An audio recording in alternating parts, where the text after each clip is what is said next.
Hello guys, welcome to my channel again. So today I will be making this sleeve, this stylish sleeve. A subscriber of my YouTube channel asked me to recreate this sleeve for him and post on my YouTube channel. And here is the one I recreated. This is the one I made. So just stick with me to the end and you see how I was able to get this sleeve, okay? So let's get into it. Alright, so the first thing you need, of course, you need your fabric, and I've already cut out the sleeve. I didn't show the process of cutting the sleeve because, of course, everybody should know how to cut the sleeve. But if you don't, somewhere in my channel, you see a tutorial how I cut a kaftan. You see the sleeve there. Okay, so my the design is going to be 4 inches long, and then you are going to double 4 inches. You get 9 plus 2, you get 11. Okay, but before then, you need the main fabric where you do your design with or your design on, and this is it. All right, so you need the fabric to be long enough to double the width of your sleeve. All right, so this is my whole sleeve is 19 inches. That means the whole of the width of the material I'll need is should be 38 inches to double this sleeve. So this is one part, and then this is the second part. You can see it doubles up the sleeve, the width of the sleeve. All right, so that is it. So like I said, I want my design to be 4 inches long.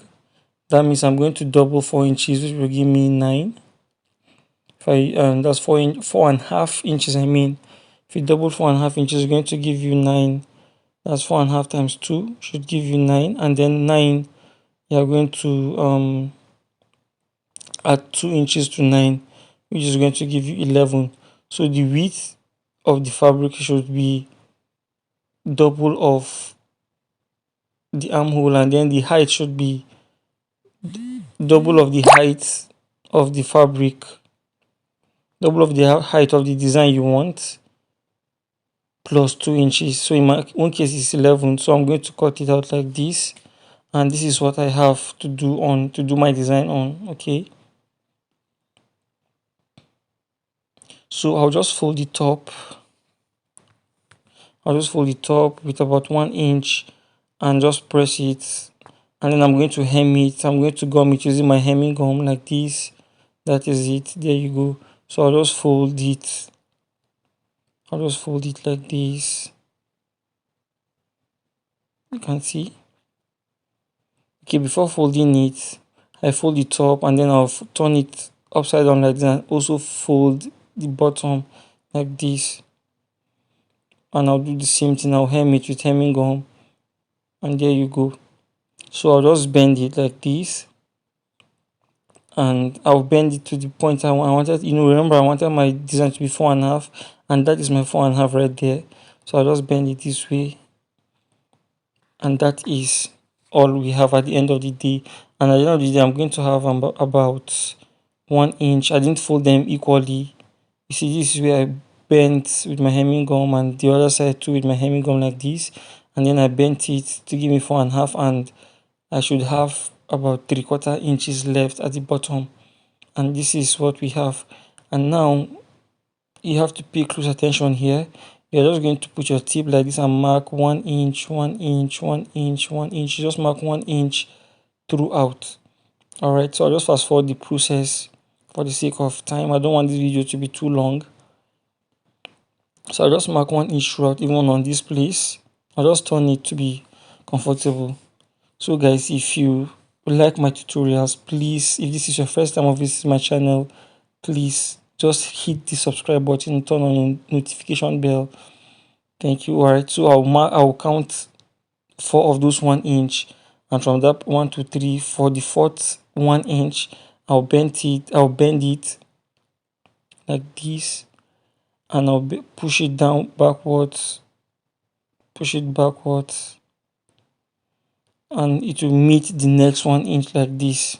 Okay, it will meet the next 1 inch. So I'll bend it on the fourth line, then the fifth line will go under, and then it's going to bend and meet the sixth line. That is what I just did here, guys. It's simple. So I'll just use my iron. You can see I bent it on the fifth line, and then I bent it on the fourth line, and then the fifth line is under, and then when I bent it, it met the fifth 1 inch. Okay, if you don't understand, you can always pause, rewind, and watch. So I'll bend, I'll skip 1 2, then I'll bend the second 1 inch again like this. So I skip one line, then I skip 1 inch, then the second 1 inch, I bend it like this. So I'm going to skip 1 2, and then the second one I'll bend it like this. So that's how you just keep doing like this.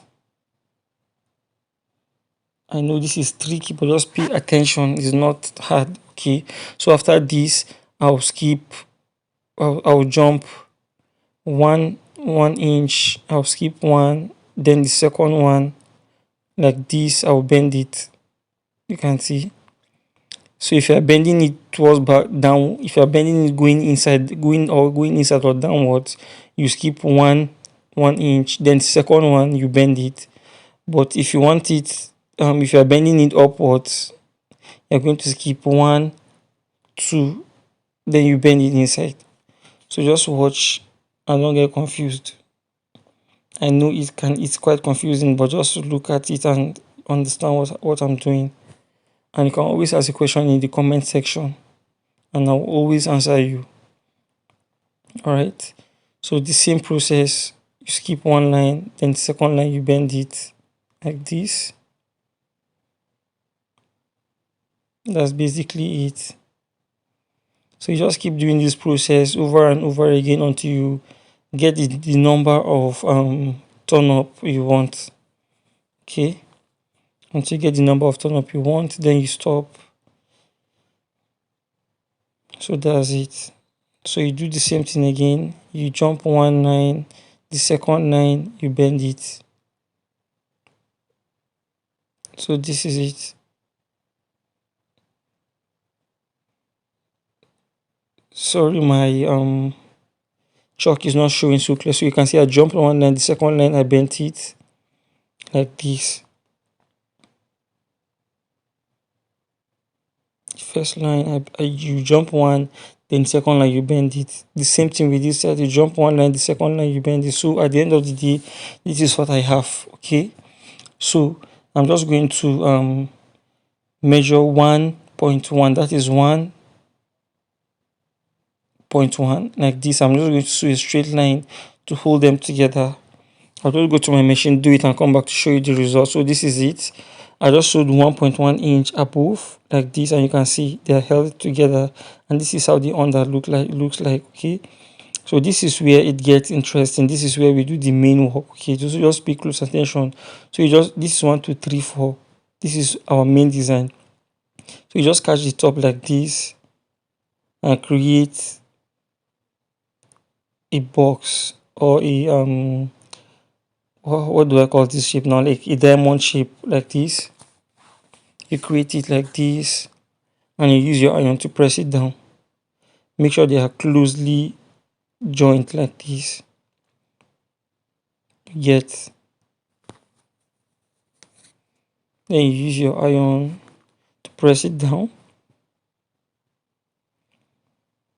like this. Then you use your clapper or tailor's block. I don't know what you call this in your area. So you do the same thing to this part. So I made a mistake here. You see your bottom pleating at the bottom should meet. You can see it shouldn't have space like this. So you should pay attention when you are doing yours. They shouldn't meet. There should be space. There shouldn't be space, I mean. Alright. So pay close attention to that. This is an error, and I admit that it's an error. So correct it in your own design if you are doing it for a client. So you do the same thing here, and you do the same thing to the third one. You can see it's quite easy. You know, most designs you see online, you can actually replicate them if you actually sit down to think. When this guy sent me this picture, I remember he was the way he was panicking, he collected a job from a client and he was thinking it's just impossible to do it. Well, and here it is. So you bend it this way, and that is all about. This is just the hardest part of the design. Once you are done to this part, I think you are done about 90% of the work. So the next thing you are going to do is you are going to open it like this and sew the middle. The same thing here. I'll just go and sew it and then show you what I mean. You just open it and sew the middle. Alright, so I'll just go to my machine and sew it and come back to show you. Alright, so I'm done. So this is what I mean. You just open this side and sew it just to tack it, not really a very long sewing, just tack it a little bit, and that is all. Okay, so you can see now they are together, they cannot lose anymore. So I'll bring my sleeve now. This is where we attach the design to the sleeve. Alright, but before then, okay, you can see this is how it looks on the sleeve. Okay, so this is just a tutorial, so I just made 4 of these designs. Of course, for this sleeve I should have made about 6 of them, but for the sake of this tutorial, like I said, I don't want it to be too long, so I'm just doing 4. Alright, so before then I'm going to fold the sleeve. I'm going to fold it so short because I didn't give really plenty allowance.